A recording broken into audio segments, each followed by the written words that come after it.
إن الحمد لله وحده والصلاة والسلام على من لا نبي بعده فأعوذ بالله من الشيطان الرجيم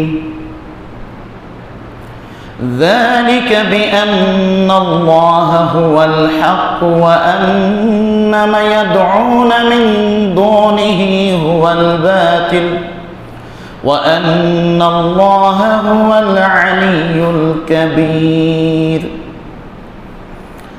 عن أبي هريرة رضي الله تعالى عنه قال رسول الله صلى الله عليه وسلم قال الله تبارك وتعالى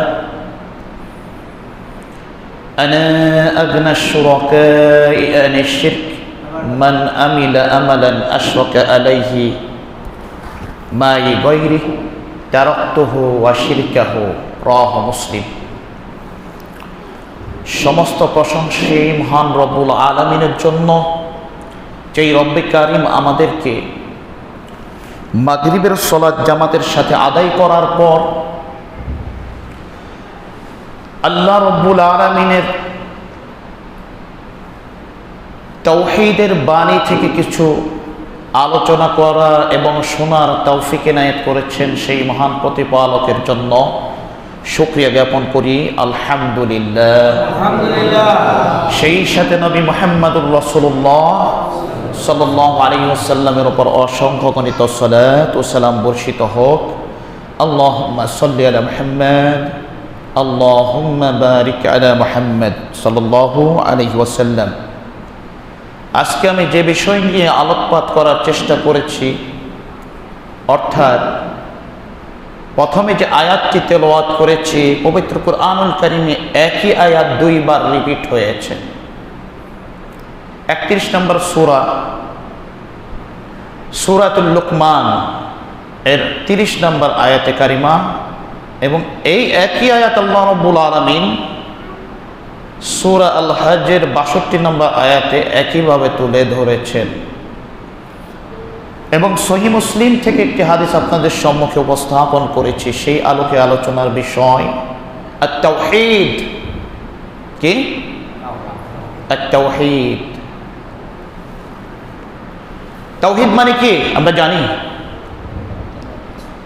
একত্ববাদ আমরা অনেকে বলি। তাওহীদ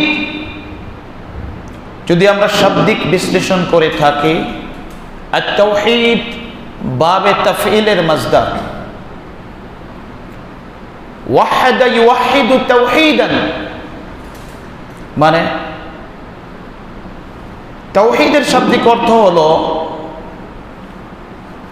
ওয়াহাদুল্লাহ সুবহানাহু ওয়া তাআলা বিমা ইয়াখতাসসু বিহি, অর্থাৎ আল্লাহ রাব্বুল আলামিনকে এককভাবে মানা, যেভাবে ইফরাদুল্লাহ সুবহানাহু ওয়া তাআলা, আল্লাহ তাআলাকে এককভাবে মানা, বিমা ইয়াখতাসসু বিহি, যেভাবে আল্লাহ রাব্বুল আলামিন নিজের জন্য সাব্যস্ত করেছেন। পরিভাষায় এর বৃদ্ধি করা হয়েছে ইফরাদুল্লাহ সুবহানাহু ওয়া তাআলা বিমা ইয়াখতাসসু বিহি মিনার রুবুবিয়্যাতি ওয়াল উলূহিয়্যাতি ওয়াল আসমাইহি ওয়াস সিফাতিহি, অর্থাৎ আল্লাহর রুবুবিয়াতের ক্ষেত্রে, উলূহিয়াতের ক্ষেত্রে, আসমা এবং সিফাতের ক্ষেত্রে এককভাবে আল্লাহ রাব্বুল আলামিন যেভাবে নিজেকে সাব্যস্ত করেছেন ওইভাবে মানাকে তাওহীদ বলে। আজকে যদি লক্ষ্য করি, এই দুনিয়াতে প্রধানত মানুষ দুই ভাগে বিভক্ত। কয় ভাগে? এক, যারা ঈশ্বরে বিশ্বাস করে না, যারা সৃষ্টিকর্তায় বিশ্বাস করে না। দুই, যারা সৃষ্টিকর্তায় বিশ্বাস করে। আর দ্বিতীয় প্রকার নাস্তিক, এদের সংখ্যা কম, এদের সংখ্যা কম। এদের লালন পালন করে কারা? ওই ইহুদি খ্রিস্টানরা এদের লালন পালন করে মুসলিমদের মধ্যে বিভ্রান্তি করার জন্য। এদের কোনো ভিত্তি নেই। কিন্তু যদি লক্ষ্য করি, হিন্দু বলেন, মুসলিম বলেন, বৌদ্ধ বলেন, খ্রিস্টান বলেন, তাদের ধর্মীয় গ্রন্থ একই কথা বলছে। আমরা শুনছি না ডক্টর জাকির নাইকের কথা, যে অথচ আজকে মুসলিম বলেন, হিন্দু বলেন, বৌদ্ধ বলেন, খ্রিস্টান বলেন, সকলেই তারা কোথায় যাচ্ছে? ঘুরপাক কাছে বিভিন্ন মূর্তি দেবদেবীর কাছে। মুসলিমদের মধ্যে নাই? আছে। হিন্দু মুসলিম বৌদ্ধের মধ্যে কোনো পার্থক্য নাই। এই জন্য কংগ্রেসের নেতা ছিলেন একজন পণ্ডিত জওহরলাল নেহেরু। তিনি খুব দুঃখে বলেছিলেন, हम हिंदू मिट्टी के ऊपर रख के पूछते हैं और मुसलमान मिट्टी का नीचे रख के पूछते हैं। আমরা মাটির উপর মূর্তি বানিয়ে পূজা করি, আর তোমাদের মানুষ মারা গেলে তাকে কবরকে পাকা করে মূর্তি বানিয়ে তাকে তোমরা কি করো? পূজা করো। তোমাদের মাঝে আমাদের মাঝে তুমি পার্থক্য না। আবার তোমরা বলো হিন্দুস্তান পাকিস্তান। তিনি একজন পণ্ডিত ছিলেন, বিচক্ষণ ব্যক্তি ছিলেন। আজকে যখন লক্ষ্য করেন এই যে মুসলিমরা ভারত উপমহাদেশ শাসন করার মূল চাবিকাঠি কি ছিল জানেন? তখন কি একটা মাজার ছিল ভারতে? তারা শাসন ক্ষমতায় ছিল, কারণ তাদের মাঝে ছিল তাওহীদ। আজকে দেখবেন ভারতে যে মুসলিমরা নির্যাতিত হচ্ছে, মূল কারণ তারা অধিকাংশ মাজার পূজারী। সত্য কথা এটা, মাজার পূজারী। যে কথা বলছিলাম, আজকে এই দুনিয়াটা সৃষ্টি করেছেন কোন লক্ষ্যে, কিসের জন্য বলতে পারেন? তাওহীদ। আমাকে আপনাকে সৃষ্টি করেছেন তাওহীদের জন্য। দুনিয়াটা সৃষ্টি করছেন তাওহীদের জন্য। সকল নবী রাসূলকে প্রেরণ করেছেন তাওহীদের জন্য। আল্লাহ তাআলা বলেন, ওয়ালাকাদ বাআসনা ফি কুল্লি উম্মাতির রাসূলা আনি কুল্লি উম্মাতির রাসূলান আনি ইবুদুল্লাহ। কিসের জন্য? সমস্ত নবী রাসূলকে আমি প্রেরণ করেছি কিসের জন্য? প্রত্যেক জাতির মধ্যে প্রেরণ করছি আনি ইবুদুল্লাহ, তারা একমাত্র আল্লাহর ইবাদত করবে। ওয়াজতানিবুত তাগুত, তাগুতকে অস্বীকার করবে, তাগুতকে বর্জন করবে। তাহলে এটা হলো মূল লক্ষ্য, উদ্দেশ্য। আপনার আমার তাওহীদ ঠিক, আপনার আমার জান্নাত ঠিক। তাওহীদ নেই, জান্নাত নেই। মূল আলোচনায় চলে যাচ্ছি। আমরা যদি লক্ষ্য করি, তাওহীদের মুসলিম হওয়ার জন্য বান্দাকে কিসের স্বীকৃতি দিতে হয়, কোন বাক্যের স্বীকৃতি দিতে হয়, আমরা সকলেই জানি না? সেটা কি? লা ইলাহা ইল্লাল্লাহ। এর অর্থ কি বলতে পারবেন মুরব্বী? বলেন দেখি অর্থ কি? আল্লাহ ছাড়া কোনো উপাস্য নাই। আর কেউ বলেন তো অন্য কোনো অর্থ হয় কিনা? অন্য কোনো অর্থ হয় কিনা? আরেকজন ভাই বলেন তো, ইয়ং থেকে বলেন তো দেখি। হ্যাঁ, এই যে লা ইলাহা ইল্লাল্লাহর অর্থ মুসলিম সমাজে আমরা জানি না, অর্থ এখনো ঠিক হয়নি।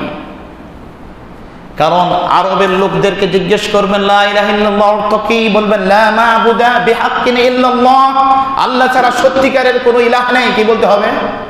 আল্লাহ ছাড়া সত্যিকারের কোনো ইলাহ নেই।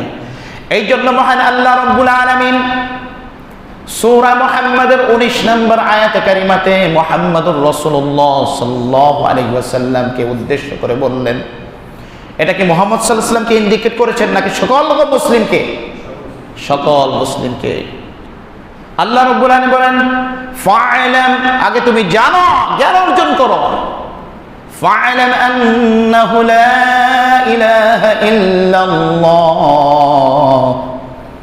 লা ইলাহা ইল্লাল্লাহর জ্ঞান অর্জন করো। এরপর কি? ওয়াস্তাগফির লিযামবিক, তোমার গুনার জন্য তুমি ক্ষমা প্রার্থনা করো। আগে লা ইলাহা ইল্লাল্লাহ অর্থ জানতে হবে, তারপর কি ক্ষমা প্রার্থনা করতে হবে। আজকে আমরা লা ইলাহা ইল্লাল্লাহ অর্থ জানি না বিদায় তাহাজ্জুদ পড়ি, আবার মাজারে সিজদা দেই। যদি অর্থ আমরা বুঝতে পারতাম, এই আবু জেহেল অর্থ বোঝার কারণে তারা গ্রহণ করতে পারেনি। এখন কথা হলো, আপনি বললেন লা ইলাহা ইল্লাল্লাহর অর্থ আল্লাহ ছাড়া কোনো মাবুদ নাই, ইলাহ নাই। কিন্তু আমি বলবো, এটা বললে অর্থ ভুল। আল্লাহ এটা শিক্ষা দেননি। আল্লাহ পবিত্র কুরআনুল কারীমে অনেক ইলাহ, অনেক মাবুদ, অনেক রবের কথা বলেছেন। দলিল নেবেন? সূরা সাদ 38 নম্বর সূরা সাদের 5 নম্বর আয়াতে কারিমা বলবেন, মুহাম্মদ সাল্লাল্লাহু আলাইহি ওয়াসাল্লাম যখন মক্কার কাফেরদের দাওয়াত দিয়েছিলেন, মক্কার কাফেররা বলল, আজআলাল আলিহাতা ইলাহা ওয়াহিদা, এই মুহাম্মদ কি আমাদেরকে অনেক ইলাহকে বাদ দিয়ে এক ইলাহ গ্রহণ করতে বলছেন? ইন্না হাযা লাশাইউন উজাব, মুহাম্মদ সাল্লাল্লাহু আলাইহি ওয়াসাল্লামের কথা বড়ই আশ্চর্য। আমরা এতগুলো দেবদেবীর ইবাদত করি, কিন্তু আর মুহাম্মদ বলছে এক ইলাহর ইবাদত করার, আর আমরা এত ইলাহের 360টি ইলাহের ইবাদত করি। তাহলে কি আল্লাহ পবিত্র কোরআনুল কারীমে বললেন যে বহু ইলাহ আর একক ইলাহ, তাহলে পেলেন আপনাদের অর্থ ভুল? আল্লাহ কোরআনুল কারীমে বলছে কাফেররা বহু ইলাহ গ্রহণ করে নিয়েছিল, মুসলিমদের মধ্যে আছে না নাই? আছে। দেখেন, যে কথা বলছিলাম যে এই যে শুধু তাই নয়, দেখেন সূরা ইউসুফ পড়বেন, এখানে ইউসুফ আলাইহিস সালাম বলেছিলেন, জেলখানার যে তার সাথী ছিল তাকে বলেছিলেন, ইয়া সাহিবাই সিজনি, হে আমার জেলখানার সাথী, আরবাবুন মুতাফাররিকুনা খায়রুন আমিল্লাহুল ওয়াহিদুল কাহ্হার। যদি মাইকটা দেওয়া হলো মা বোনরা শুনতে পারতেন, একটু যদি দিতেন, মা বোনরা শুনলে তাদের আকীদা কালেমাটা একটু শিখতে পারতো, মাইকটা দিতে বললে। আচ্ছা ঠিক আছে, দাঁড়িয়ে করতাম, সমস্যা নাই, থাক। তাহলে কি জেলখানার সাথীকে ইউসুফ আলাইহিস সালাম বলছেন আরবাবুন মুতাফাররিকুনা খায়রুন, এই যে বিভিন্ন ক্ষমতায় বিভক্ত বহু রব উত্তম, আমিল্লাহুল ওয়াহিদুল কাহ্হার, নাকি একক পরাক্রমশালী আল্লাহ তাআলাই উত্তম? তাহলে ইসলাম বহু রব কেন বললেন? মানে বহু ইলাহ বহু রব, এগুলো দুনিয়াতে অনেক আছে, সবগুলো কি বাতিল? এই যে কথাগুলো বললাম, আল্লাহ ছাড়া সত্য কোনো ইলাহ নাই, এই আরবের আলেমরা নিজেরা অর্থ করেনি, তারা দলিল দিয়ে কথা বলেন। এগুলো আমরা পেয়েছি আকীদার কিতাব থেকে। কোথা থেকে? আকীদার কিতাব থেকে। এই জন্য শুধু কোরআন হাদিস পড়লে হবে না, বিজ্ঞ আলেমদের সালাফদের কিতাবগুলো পড়তে হবে। এই যে লা ইলাহা ইল্লাল্লাহর অর্থ আমরা যে বললাম আল্লাহ ছাড়া কোনো মাবুদ নাই, আপনার অর্থ বাতিল, বুঝতে পারলেন? দেখেন আল্লাহ বলার স্পষ্ট করেছেন, সূরা হজের 62 নম্বর আয়াত যেটা প্রথম পড়লাম, এবং সূরা লোকমানের 30 নম্বর আয়াত পড়বেন। আল্লাহ রাব্বুল আলামিন বলেন, যালিকা বিআন্নাল্লাহা হুয়াল হক, নিশ্চয় তিনি আল্লাহ একমাত্র হক ইলাহ, সত্যিকারের ইলাহ। ওয়া আন্না মা ইয়াদউনা মিন দুনিহি হুয়াল বাতিল, আল্লাহ ছাড়া এই দুনিয়াতে ওই যে ঈসাকে ডাকে, ওই যে শাহজালালকে ডাকে, ওই যে ফকির বাবাকে ডাকে, পীর বাবাকে ডাকে, ওই যে মূর্তিকে ডাকে, ওই যে দেবদেবীকে ডাকে, এগুলো সবগুলো বাতিল। ওয়া আন্নাল্লাহা হুয়াল আলিয়্যুল কাবীর, নিশ্চয় তিনি আল্লাহ আলিয়্যুন সর্বোচ্চ, কাবীর তিনি সবচেয়ে বড়। বললেন আল্লাহু আকবার। বিষয়টি বুঝতে পেরেছেন? তাহলে কি আল্লাহ শিক্ষা দিচ্ছেন, আল্লাহ একমাত্র সত্য ইলাহ, হক ইলাহ। সত্যিকারের কি বলবেন? আল্লাহ ছাড়া সত্যিকারের কোনো ইলাহ নেই, হক কোনো ইলাহ নেই, আর যত আছে সব বাতিল ইলাহ দুনিয়াতে। কি বলবেন? আল্লাহ ছাড়া সত্যিকারের কোনো ইলাহ নেই। অর্থ ক্লিয়ার? ক্লিয়ার। এখন আমরা ইসলামের রুকুন, খুঁটি, ভিত্তি কয়টি জানি? ইসলামের বেনা, খুঁটি কয়টি? 5টি। ঈমানের রুকুন কয়টি? 6টি। এগুলো জানি, কিন্তু লা ইলাহা ইল্লাল্লাহর রুকুন কয়টি জানি? জানতে হবে না? না জানলে ঈমান থাকবে? থাকবে না। সেটা হলো লা ইলাহা ইল্লাল্লাহর রুকুন কয়টি? কয়টি? 2টি। 1 নম্বরে নাফি মানে নিষেধ করা, নাফি মানে নিষেধ করা, আগে নিষেধ করতে হবে, আগে নিষেধ বর্জন। কিভাবে? লা ইলাহা, এই দুনিয়াতে যত আল্লাহ ছাড়া আল্লাহর আসনে যাদেরকে বসানো হয়েছে, সন্তান দরকার, সন্তান হয় না রে বাবা। বিড়ালের কয়টা সওয়াল হয়? কুকুরের কয়টা সওয়াল হয়? কুকুর বাচ্চার জন্য মাজারে শাহজালালের দরবারে যায় মানুষ। এই জন্য আল্লাহ রাব্বুল আলামিন বলছেন উলাইকা কাল আনআম, এই সমস্ত লোকগুলোই হলো পশুর নাই, বাল হুম আদল, এরা এর চাইতেও নিকৃষ্ট। কেন বলছেন নিকৃষ্ট? কারণ পশুরাও কি যায় না কোথায়? পশুরাও কোথায় ওই মাজারে যায় না সন্তানের জন্য, কুকুর শুকুরও যায় না, কিন্তু মানুষ যায় সন্তানের জন্য। হ্যাঁ, এই সন্তান দেওয়ার মালিক কে? আল্লাহ। বিপদ থেকে উদ্ধারের মালিক কে? আল্লাহ। এই আকীদা বিশ্বাস কাদের ছিল জানেন? এই যে রিজিকের মালিক কে? আল্লাহ। এটা বললে কি কালেমায় তাওহীদ, রিজিকের মালিক, তারপরে বিপদ থেকে উদ্ধারের মালিক, জন্ম মৃত্যুর মালিক, তারপরে আসমান থেকে রিজিক দাতাওয়ালা, এই পৃথিবী পরিচালনা করাওয়ালা, যদি এইগুলো স্বীকৃতি দেয়, সে কি লা ইলাহা ইল্লাল্লাহ বাস্তবায়ন করতে পারল? এগুলো কাফেরদের, এইগুলো কাফেররাও মানত, কিন্তু ইবাদতের ক্ষেত্রে আল্লাহকে মানতে হবে। যদি না মানা হয় লা ইলাহা ইল্লাল্লাহ, এটা হবে না। যদি কয় লা ইলাহা ইল্লাল্লাহ লা হুকমা ইল্লাল্লাহ ওয়ারতাবুল, আল্লাহ ছাড়া অন্য কারো হুকুম চলবে না। আরে বেটা, তাওহীদ ইবাদত প্রতিষ্ঠিত হলে, আল্লাহর বান্দা হলে, এই আল্লাহর হুকুম অটোমেটিক চলবে, চলবে না? হ্যাঁ, ওটা হলো খারিজিদের মতাদর্শ। খারিজেরা এসে বলবে তাগুত হলো রাষ্ট্রীয় সরকার, সম্পূর্ণ ভুল। এটা খারিজিদের মতবাদ। তাগুত হলো মাউবিদা মিন দুনিল্লাহ, আল্লাহর ইবাদতের ক্ষেত্রে সম্পর্কিত। অর্থাৎ তাগুত হলো আল্লাহ ছাড়া যাদের ইবাদত করা হয়, এরাই হলো তাগুত। এগুলো বর্জন করতে হবে। আগে বর্জন, লা ইলাহা, এই যে লা ইলাহা, এই দুনিয়াতে আল্লাহ ছাড়া যাদের ইবাদত করা হয়, এগুলোকে আপনাকে বর্জন করতে হবে। সমস্ত শিরককে বর্জন করতে হবে। এটা হলো প্রথম রকম। তাও লা ইলাহা ইল্লাল্লাহর প্রথম রকম কি? আগে বর্জন, মানে নাফি, নিষেধ করা। এগুলোকে কি করা?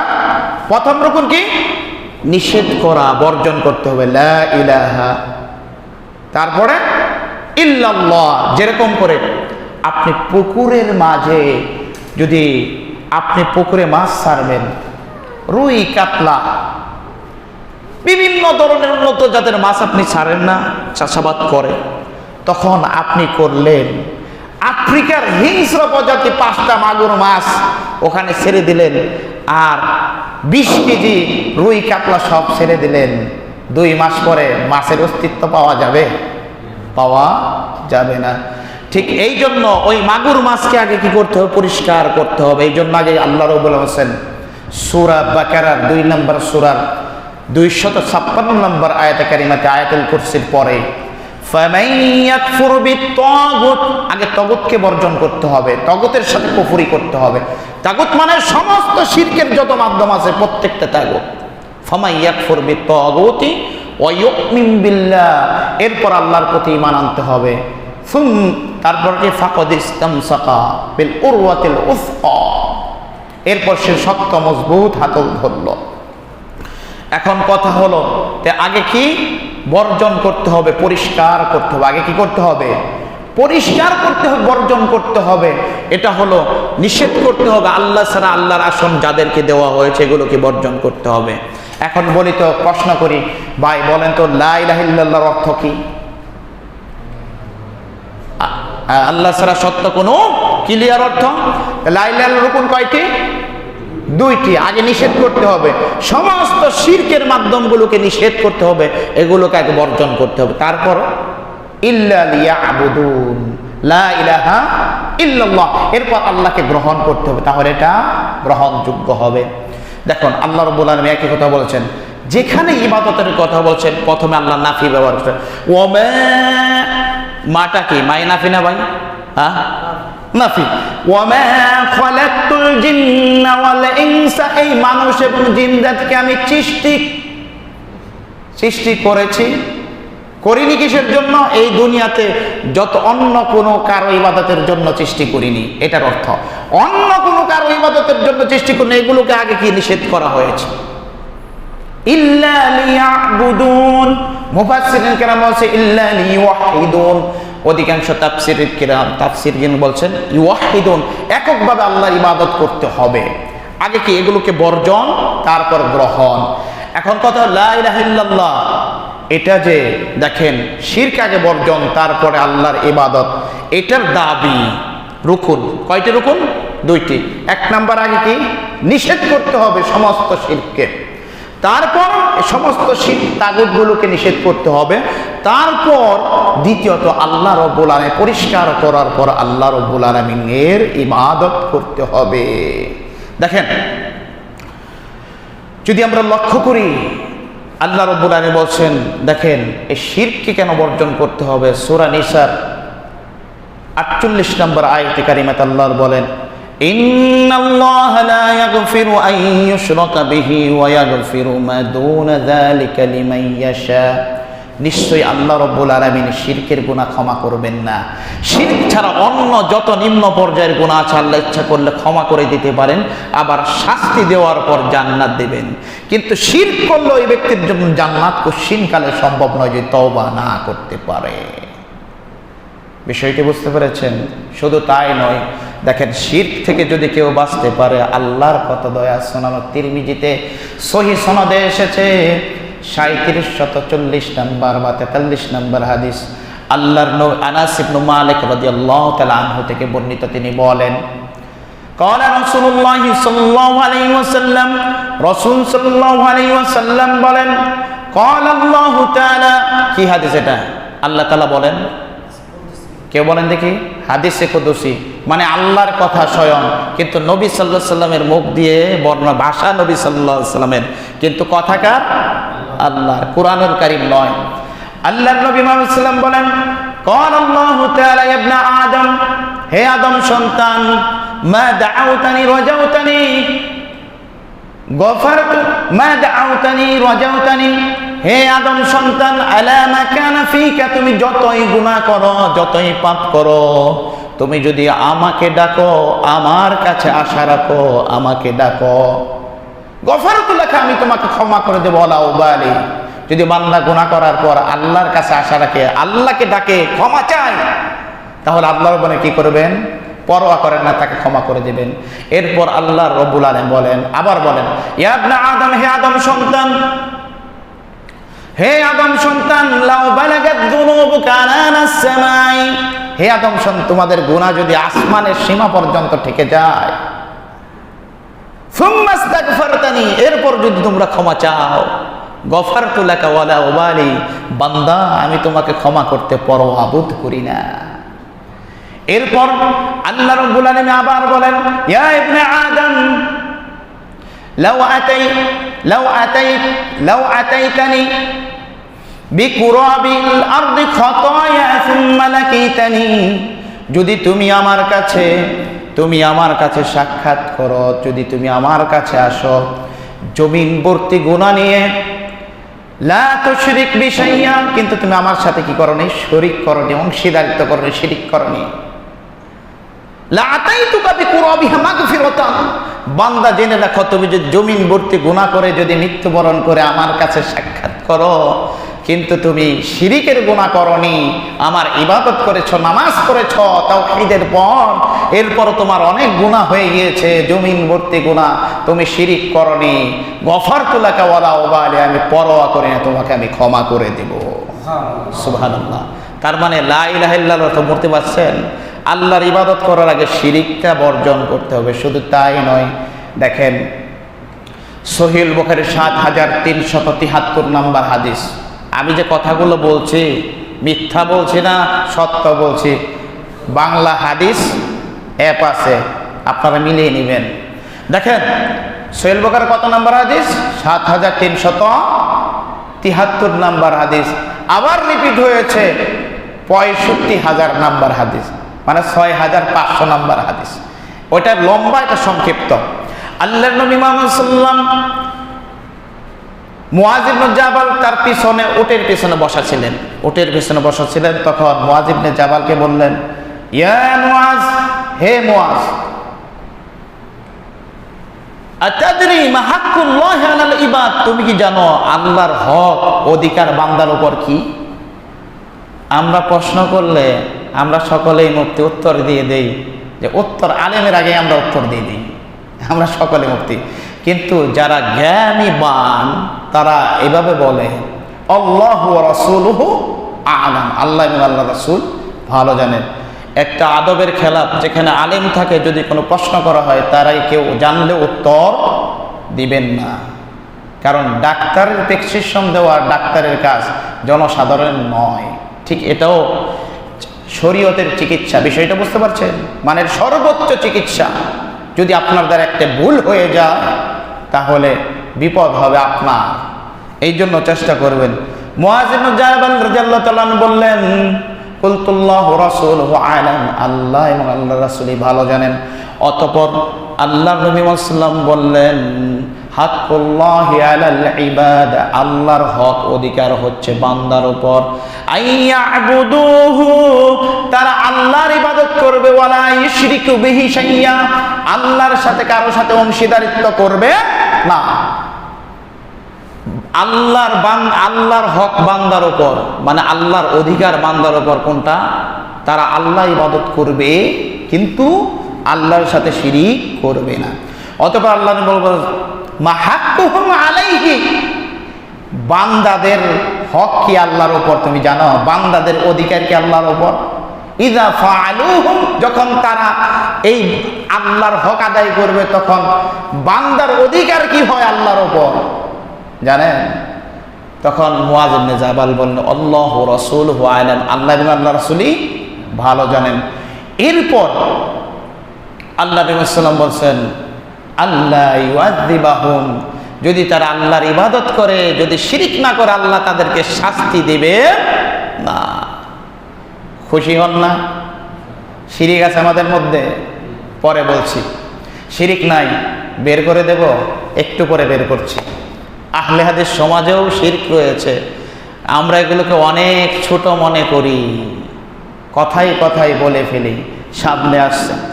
দেখেন এরপর শুধু কি তাই, দেখেন যে এই যে শিরক এত বড় ভয়াবহ গুনাহ, আমরা শিরক করি কিনা দেখেন। ভাই কেমন আছেন বলি না? কেমন আছেন? আপনাদের দোয়ায় ভালো আছি। কি বললাম? বলেন অনেকে? হ্যাঁ ভাই, আমি আপনারা ভালো মানুষ দেখছি, কথাবার্তা ভালো, কিন্তু যেখানেই চলাফেরা করেছি শুধু বসলেই উস্তাদজি অমুকে এই কাজ করে, অমুকে তমুক, সমুক তমুক তমুক, মানে ওর উদ্দেশ্যই হলো অন্যকে নিয়ে গবেষণা করা। ও কি নিজেকে যে কিভাবে আর অন্যকে নিয়ে যে কিভাবে, তাহলে ওই ব্যক্তি আপনার জন্য কি দোয়া করতে পারে? ওই ব্যক্তির দোয়ার কোন ক্ষমতা আছে আপনার ভালো রাখার? ভালো রাখার মালিক কে? আল্লাহ। এটা ছোট শিরক না বড় শিরক? ভালো